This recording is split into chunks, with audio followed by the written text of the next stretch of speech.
Okay na. MDL, low beam, high beam, patay, busina. Busina. Okay. Stock horn.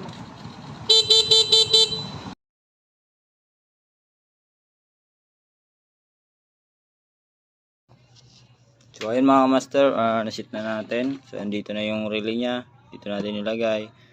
Tapos andito yung kanyang mga wiring. Ayan. So nakalusot siya papunta dito. Ayan, papunta siya dito. Ayan yung mapapansin nyo. Tapos ito na yung pinakadulo niya mga master. Kasi ang gagawin natin dito ay dual contact horn. So pwede siya malakas, pwede siya sa mahina. So since wala naman siya ng air filter na yung mismong airbox niya, kaya dito na natin siya kinabit yung kanyang loud horn.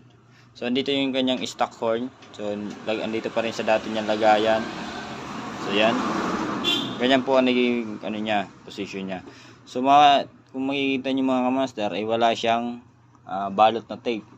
So ang lahan niya lang po ay puro po cable tie. So may purpose po yan mga kamaster. Kaya hindi ko siya binalutan. Para sa tuwing nababasa siya mga master ay hindi siya nabababara ng tubig. Para maiwasan na rin natin yung pag-uumi doon ng wiring. So yan. Tapos yung mga ginamit natin dito mga master na wire ay mga heavy duty din po yan mga master. So quality po yan mga master. So yan. So yan ang oras na rin. So oras na ba? So 1:08 na. So bukas na lang mga master, bukas na natin ito tatapusin.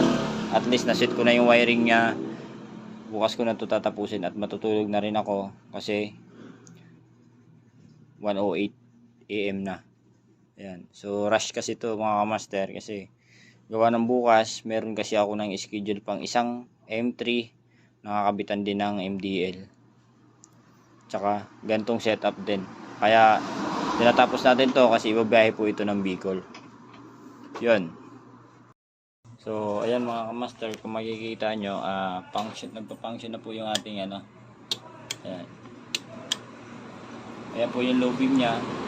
Ito naman yung high beam. Ayan. So ibig sabihin po yung mga master ay gumagana na yung ating ilaw, no? So ilakabit muna natin yung kanyang MDL. Okay na. MDL, low beam, high beam, patay, busina.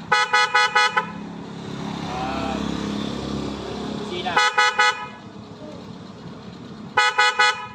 Okay. Stock horn. Okay. Headlight. Ayan. Ayan na, mga boss. Kasi gumagano